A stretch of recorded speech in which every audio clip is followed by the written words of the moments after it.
అందరికీ కూడా ఆపాదించినటువంటి గొప్ప బిరుదులు.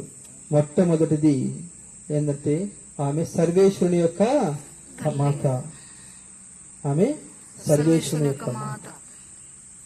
రెండవది ఆమె నిష్కలంక కన్యక, నిష్కలంక మాత. అంటే ఎలాంటి కలంకం లేనటువంటిది, ఎలాంటి పాపం లేనటువంటి ఆమె మరియ తల్లి. ఇది రెండవది. మూడవది ఆమె నిత్య కన్యక, నిత్య కన్యక. ఇది మూడవ.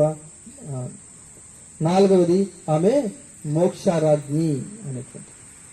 క్రీస్తునాయందు ప్రియమైనటువంటి దేవుడు, ఇది క్యాథలిక్ చర్చిలో ఈ ఈ వేద సత్యాలను డాగ్మాస్ అంటారు. ఆ పరిభాషలో లతీన్ భాషలో డాగ్మా అంటారు. అంటే ఇది పాపు గారు తనకు దేవుడు ఇచ్చినటువంటి ఆ అధికారాన్ని బట్టి తనకు ఉన్నటువంటి ఆ బిషప్లను కాళ్ళు అందరూ కూడా వాళ్ళు ప్రార్థన చేసి ధృవీకరించినటువంటి సత్యాలు ఇవి. వీటిని ఏ కథలిక క్రైస్తవుడు ప్రశ్నించకూడదు. అది ఎవరికయ్యా తెలుస్తుంది అంటే విశ్వాసంలో ఎదిగినటువంటి వాళ్ళకి అవి అర్థమవుతాయి. అర్థం చేసుకోవాల్సినటువంటి అంత జ్ఞానం కూడా దేవుడు మీకు ఇవ్వలేదు. కృష్ణానంద ప్రేమైనటువంటి దేవుని బిడ్డలారా, ఆ 4 వేద సత్యాలలో తల్లి మరియమాత మోక్షారాజ్ఞి అనేటువంటి ఆ వేద సత్యాన్ని ఈరోజు మనము కొనియాడుతా ఉన్నాం. ఎందుకు మరియ తల్లి ఆత్మ శరీరాలతో మోక్షానికి ఆమె ఎత్తబడింది అంటే నేను చెప్పాను కదా, ఆమె నిష్కలంక మాత, ఎలాంటి కలంకం లేనటువంటిది. మనం అందరం కూడా జన్మత మనకు ఏముంటుంది, జన్మ పాపం అనేటువంటిది ఉంటుంది. ఆదాము మరియు ఏవమ్మలు చేసినటువంటి జన్మ పాపం మనకు సోకింది కాబట్టి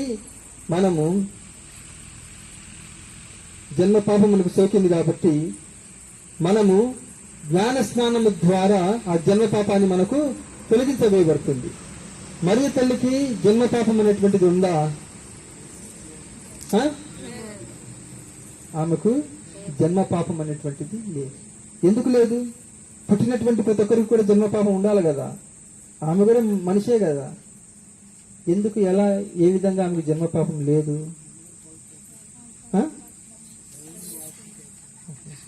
ఎందుకంటే మనందరం కూడా ఏ విధంగా రక్షించబడ్డాము?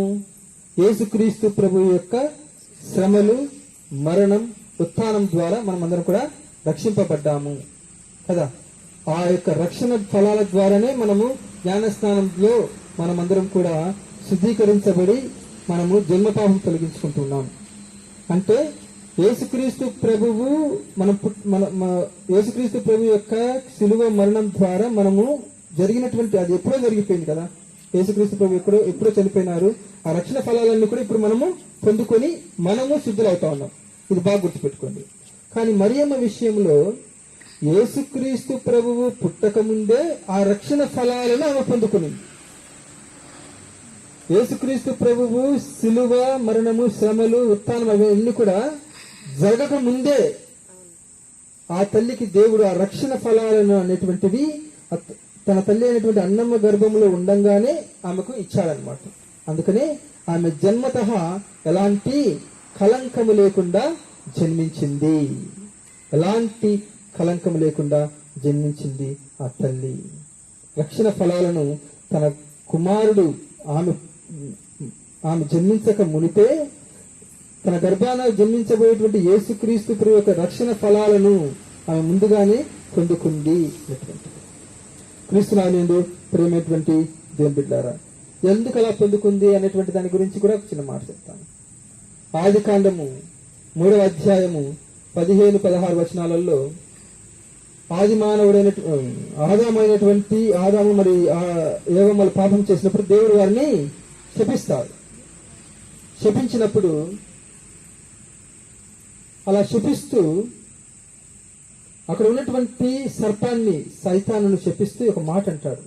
ఏమనంటాడంటే, నీకును స్త్రీకిని తీరని వైరం ఉంటుంది, నీ సంతతికిని స్త్రీ సంతతికిని తీరని, నీవేమో వారి మడమలు కరుతువు, వాళ్ళేమో నీ తలను చితక కొడుతురు అనేటువంటి ఒక శాపము సైతానుకి ఇవ్వబడుతుంది.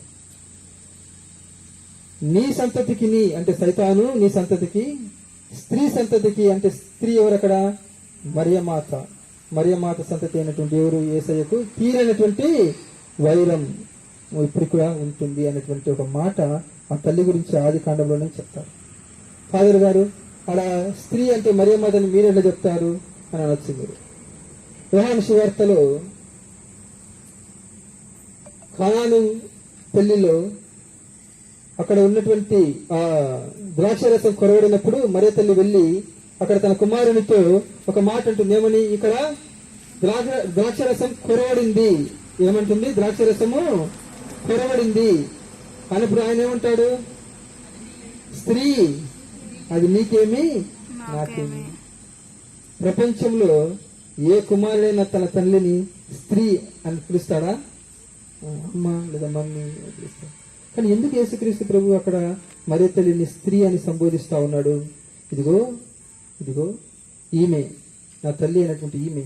అక్కడ ఆదిలో దేవుడు ప్రస్తావించినటువంటి స్త్రీ ఆమె సంతతిని అనేటువంటి విషయాన్ని అక్కడ ఉన్నటువంటి అందరికీ కూడా ప్రబోధించడానికి, తెలియచేయడానికి ప్రభు ఆ మాట పలికినారు. యేసుక్రీస్తు ప్రభు చనిపోయే ముందు సిలువలో వేలాడుతూ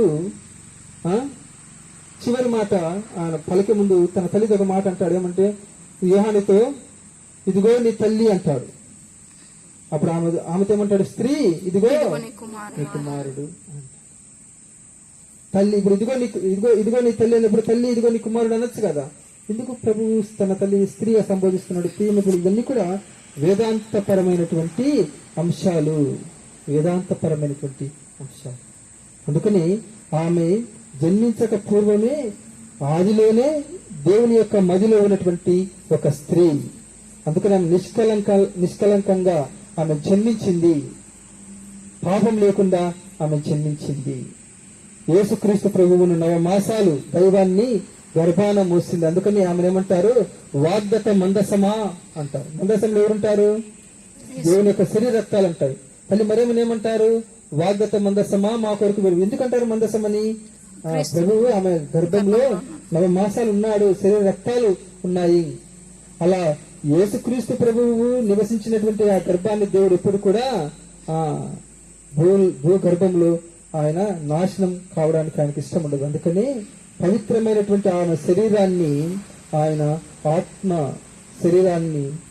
శరీరాలతో సహా ఆయన మోక్షానికి తీసుకొని పోయాడు అనేటువంటి సత్యం ఈరోజు మనము ప్రేమటువంటి దేవుని బిడ్డలారా మనం కొనియాడుతూ ఉన్నాము అనేటువంటి. ఈ పండుగను కొనియాడడం వల్ల మనకేంటి? ఎందుకు కొనియాడాలని అంటే యేసుక్రీస్తు ప్రభుని ఏ విధంగా అయితే, దేవుని ఏ విధంగా అయితే ఆ తల్లి మాట జవదాటకుండా ఇదిగో నీ దాసురాలను మార్చుకు నాకు జరుగునుగా కానీ ఏ విధంగా జీవించిందో, జన్మ పాపమే కాదు ఆ తల్లికి అంటకుండా ఉన్నింది. ఆమె జీవితంలో ఏ పాపం కూడా చేయలేదు. Not only the original sin, personal sin కూడా చేయలేదు. ఆమె పర్సనల్ గా కూడా ఎలాంటి పాపము చేయలేదు. అందుకనే ఆ తల్లి యొక్క శరీరము ఎంతో వైభవంగా దూతల సమేతంగా ఆమె శరీరాన్ని మోక్షానికి కొనుకోబోయింది. అదేవిధంగా మనము పాపము చేయకుండా జీవించినట్లయితే, దేవునికి ఇష్టంగా జీవించినట్లయితే, జవదాటకుండా మాటను దేవుని యొక్క పాలన వల్ల ఉంటే మన శరీరాలు కూడా ఆ విధంగా దేవుని సన్నిధిలో ఉంటాయి అనేటువంటి విషయాన్ని క్రీస్తునాథుని యందు ప్రేమైనటువంటి దేవుని బిడ్డలారా మనందరము ఈ రోజు మనందరం కూడా జ్ఞాపకం చేసుకోవాల్సినటువంటి విషయం. తల్లి మరియమాత యొక్క మోక్షారోపణ పండుగను కొనియాడుతున్నటువంటి మనము ఈరోజు ధ్యానించవలసినటువంటి విషయం ఏంటంటే, నేను కూడా ఒకనాడు ఏ విధంగా అయితే తల్లి మరియమాత తండ్రి మహిమలో పాలు పంచుకునిందో, నా శరీరము నా ఆత్మ కూడా దేవుని సన్నిధిలో ఉండాలి. అలా ఉండాలి అని అంటే నేను కూడా మరియ తల్లిలాగా పాపానికి దూరంగా ఉండాలా అనేటువంటిది ఈరోజు మనము ఆ తల్లిని చూస్తూ వేడుకోవలసినటువంటి విషయం. తల్లి, నువ్వు జీవించిన పరిశుద్ధ జీవితము నేను జీవించలేనేమో, కానీ పాపం చేసిన ప్రతిసారి నేను నీ కుమారుని వైపు మరలి పాప క్షమాపణను పొంది మరలా నీ చెంతకు చేరేటువంటి కృపణ దేవుడు నాకు దయచేయాలని చెప్పేసి ప్రభువును ప్రార్థన చేసుకుంటూ పవిత్రంగా ఈ పూజాలో పాల్గొందాం. పిత పుత్ర పవిత్రాత్మ నామమున